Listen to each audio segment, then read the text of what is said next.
నిజంగా నేను తప్పు చేశాను. ఎందుకంటే నాకున్న దాంట్లో ఎంతో కొంత సాయం చేసుకుంటూ ఈ రోజు వరకు వచ్చాను కదా, అందుకనే నిజంగా నేను తప్పు చేశాను.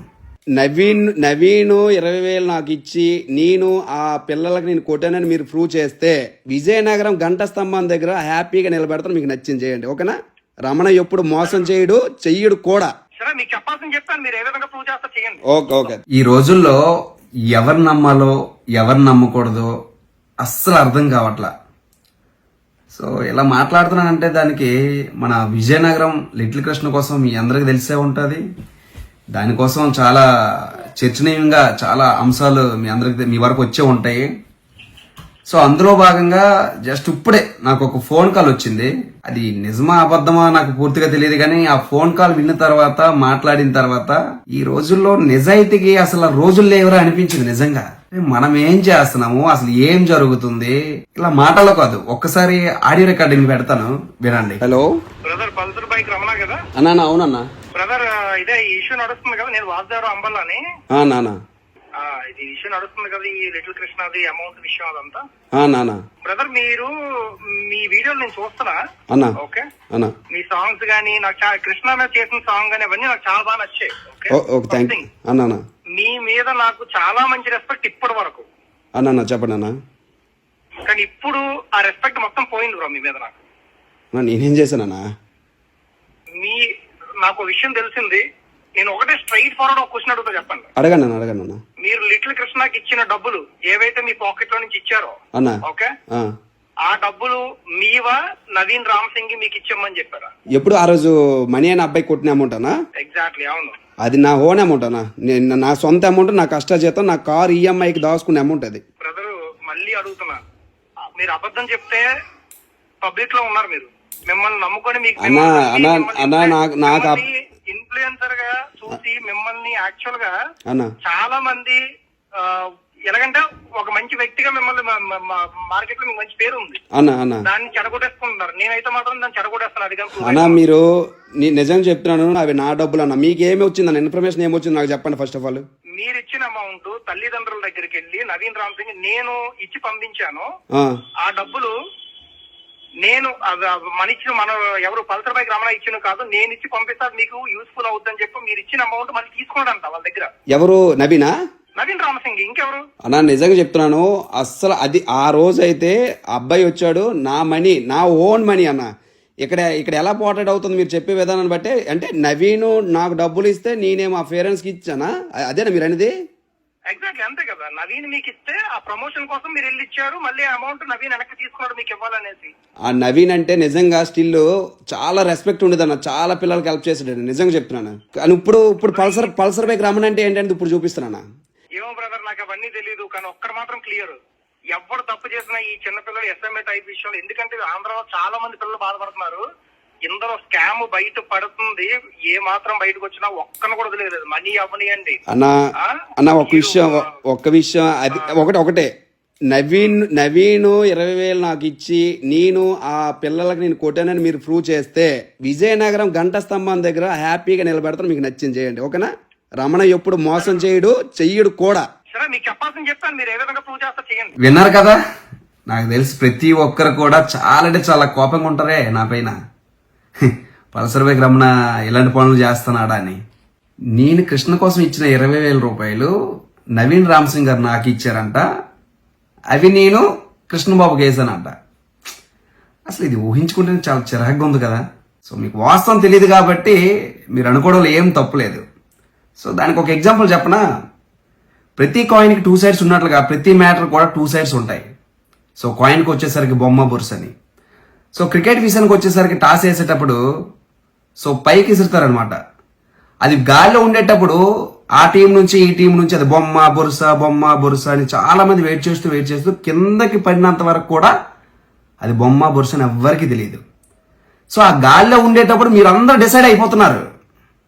అర్థమవుతుందని చెప్పింది. ఆ గాలిలో ఉండేటప్పుడు, ఆ గాలిలో కాయిన్ ఉండేటప్పుడు మీరు డిసైడ్ అయిపోతున్నారు అది బొమ్మ లేకపోతే బొరుస అని.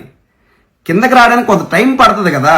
సో ఆ టైం వెయిట్ చేస్తే ఒరిజినల్ రిజల్ట్ ఏంటనేది మీ అందరికి అర్థమవుతుంది.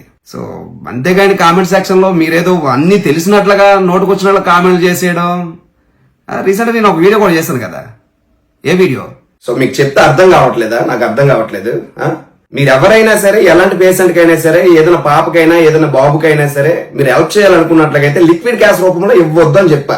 మీ దగ్గరలో ఏదైతే బ్యాంక్ ఉంటుందో ఆ బ్యాంక్ వెళ్ళి డైరెక్ట్ గా ఆ అకౌంట్ డీటెయిల్స్ కి మీరు ఫార్వర్డ్ చేయండి, ఆన్లైన్ రూపంలో మీరు ఫార్వర్డ్ చేయండి అని నేను రాత్రే చెప్పా.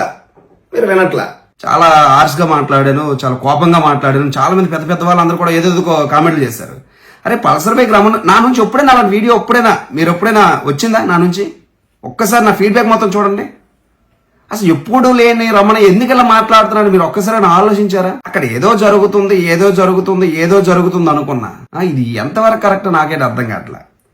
సో అలా నేనే వదిలేస్తానా? నేను తప్పు చేయను, నన్ను నమ్ముకున్న వాళ్ళకి అన్యాయం చేయను, సో నన్ను ఎంతగానో అభిమానించే వాళ్ళకి అస్సలు మోసం చేయను. తెలుసు కదా నా సంగతి ఏంటనేది. సో నేను ఎలా వదులుతాను? అది వాస్తవం ఏంటని మాట్లాడుకోవాలి కదా. సో వాస్తవం ఏంటో మాట్లాడుకోవాలనుకుంటే ఎవరికి కాల్ చేస్తే అది తెలుస్తుంది? నవీన్ రామ్ సింగ్ గారికి చేస్తే తెలుస్తుంది. ఒకసారి ఆయన కాల్ చేద్దాం. మన బైక్ మనీ అబ్బాయి వచ్చేటప్పుడు నేను ఇచ్చాను 20K, నేను ఫోన్ పే చేశాను కదా ఆ బాబు కోసం, కృష్ణ కోసం. ఓకే ఓకే, అది నా అమౌంటా మీరు ఇచ్చిన అమౌంటా? మీరే కదా చేశారు అన్నా, నిజం చెప్పండి, పర్లేదు, ఓపెన్ చెప్పండి. మీరే కదా చేశారు. ఇది నేను రికార్డింగ్ కూడా చేస్తున్నాను, నీకు ఓపెన్ చెప్పేస్తున్నాను. లేదు మీరే కదా చేశారు, ఆన్లైన్ గా చేశారు, ఇంపాక్ట్ గ్రూప్ కదా వెళ్ళి. ఇప్పుడు నా మీదకి వస్తే మాత్రం ఇంకా అంటే నువ్వున్న నీ పైన ఆ గుడ్ ఫీల్ అన్ని నాకు అవే గుర్తుండవు, గుర్తుపెట్టుకో. నవీన్ బ్రో ఎందుకు ఇంకా వాళ్ళ పేరెంట్స్తో నేను మాట్లాడాను. సో ఆల్రెడీ మీరు అన్నారంట, దానికి కూడా క్లారిటీ ఉంది. ఓకేనా? సో అనవసరంగా ఒక మంచి వ్యక్తిని బ్యాట్ చేయాలని అనవసరంగా మీరు అనుకున్నారు. అది కరెక్ట్ కాదు బ్రో. సో ఈ విషయం నాకు తెలియకపోయి ఉంటే వాళ్ళ తల్లిదండ్రుల దృష్టిలో లైఫ్ టైం మొత్తం నేను ఒక ఫ్రాడ్ గార్డ్గా మిగిలిపోయేవాడిని, ఒక పెయిడ్ ఆర్టిస్ట్గా మిగిలిపోయేవాడిని. నిజంగా ఇది కరెక్ట్ కాదు బ్రో. విన్నారా ఈ రికార్డింగ్? ఇప్పటికైనా అర్థమైందా పల్సర్ బైక్ రమణ ఎలాంటి వాడు? సో పల్సర్ బైక్ రమణ జెన్యునా కాదా? ఒక కృష్ణ విషయంలో కాదండి, నాకు ఉన్న టైంలో నాకున్న దాంట్లో ఎంతో కొంత నేను చాలా మందికి హెల్ప్ చేశాను. అది నా కష్టజీతం మాత్రమే, నేను గర్వంగా చెప్పుకోగలుగుతున్నాను. చేయకపోతే నన్ను ఎవరు అడగరండి, కానీ చేసిన దాంట్లో చాలా జెన్యున్గా ఉండాలి. ఎందుకు ఇలా ఉంటున్నానంటే, నేను కోటీశ్వరునే కాదండి, నా లైఫ్ స్టైల్ మీ అందరికీ తెలిసే ఉంటుంది. కష్టపడి ఈరోజు ఇక్కడికి వచ్చా. ఒకనొక టైంలో తినడానికి కూడా నాకు ఉండేది కాదు. అలాంటి కష్టం వీళ్ళు తెలిసినప్పుడు మోసం చేయాలనుకోడు కూడా. ఇప్పుడు నమ్ముతున్నారు కదా. సో పల్సర్ బైక్ రమణ అంటే ఏంటనేది. సో ఫైనల్గా ఒక మ్యాటర్కి వచ్చేద్దాం. నవీన్ రామ్ సింగ్ గారు అంటే నాకు చాలా అంటే చాలా respect, one of the big fan ఆయనకి. ఎందుకంటే చాలా అంటే చాలా మంచి కార్యక్రమాలు చేశారు. ఆయన చూడగానే నాకు అదొక వైబ్రేషన్ వస్తుంది, అంత మంచి పనులు చేశారని చాలా హ్యాపీ ఫీల్ అయ్యేవాడిని. ఇలాంటి సిచ్యువేషన్ దిగజారంటే అస్సలు నేను తట్టుకోలేకపోతున్నాను. సో అలాంటి వ్యక్తి ఇలా చేయడానికి కారణం ఏంటని. ఇది పద్ధతి కాదు బ్రో, నిజంగా చెప్తున్నాను. ఎక్కడో జరిగింది పక్కన పెడితే మా ప్రాంతంలో మా విజయనగరంలో జరిగితే అది, ఎందుకంటే నేను తెల్లారితే నేను జనాల్లోకి వెళ్ళాలి. మా విజయనగరం రోజుకి ఎన్నిసార్లు నేను తిరుగుతా. ఎవడైనా చూసి అడిగితే అసలు నా ముఖం ఎలా చూపించుకోవాలి, కొంచెమైనా ఆలోచన ఉండాలి కదా బ్రో. అది ఎందుకో బ్రో, నిజంగా ఆ విషయంలో నేను చాలా అంటే చాలా జీర్ణించుకోలేకపోతున్నాను, చాలా అంటే చాలా బాధపడుతున్నాను. అరే అమ్మ, ఒక వ్యక్తిని అంత నమ్మితే ఆ వ్యక్తి నా కోసం ఇలా మాట్లాడతాడా అని చాలా బాధ అనిపించింది. దయచేసి ఇలాంటివి ఎప్పుడు చేయకండి బ్రో. మీరు అంటే మంచి రెస్పెక్ట్ ఉంది, ఆ రెస్పెక్ట్ పోయేలా సిచ్యువేషన్ తెచ్చుకోకండి, అర్థమైందా?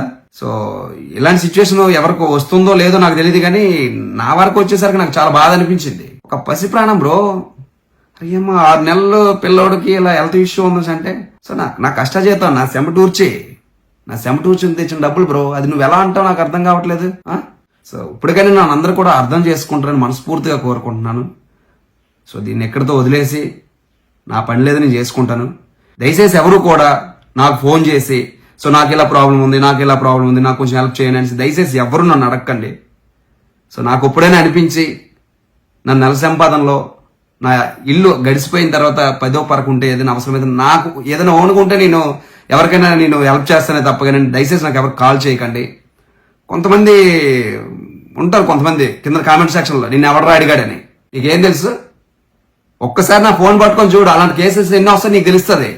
నీకేం తెలుసు? చాలా మంది ఇదే, నిన్ను ఎవడడిగాడు, నువ్వేం పెద్ద విఐపివా? కొంచెమైనా సెన్స్ ఉండాలిరా మాట్లాడడానికి. దయచేసి నన్ను ఎవరు తప్పుగా అపార్థం చేసుకోకండి. సో అర్థం చేసుకుంటానని భావిస్తున్నాను. ఇది నా ఆవేదన మాత్రమే. సో ఎవరి మీద నాకు కక్షలు అలాంటివి ఏం లేవు. చాలా మంది నేను హెల్ప్ చేశాను, చేశానా వచ్చేసానా నా పని ఏది నేను చూసుకున్నాను అనేటట్లు ఉన్నాను ఎన్నో రోజులు. కానీ మా ప్రాంతం సో మా విజయనగరం అనే ఒక ఆలోచనతోటి సో మరికొంత శ్రద్ధ పెట్టి ఆ బాబు కోసం నిలబడాలనుకున్నాను. సో నిలబడినందుకు నా మీద ఇలాంటి రూమర్స్ వస్తున్నాయంటే నాకు చాలా అంటే చాలా భయంగా ఉంది. ఎందుకంటే నేను పెద్ద విఐపిని కాదు, మీరు అన్నట్లుగా ఒక సాధారణమైన కుటుంబంలో పుట్టిన వ్యక్తిని. నేను ఏదైనా అయితే నా ఫ్యామిలీ రోడ్డు మీదకి వస్తుంది, నాకు ఏదైనా అయితే నాకు చాలా భయం. మీకు నిన్నటి నుండి చెప్తూనే ఉన్నాను, కొంచెం అర్థం చేసుకుంటానని భావిస్తున్నాను. ఓకేనా? ధన్యవాదాలు.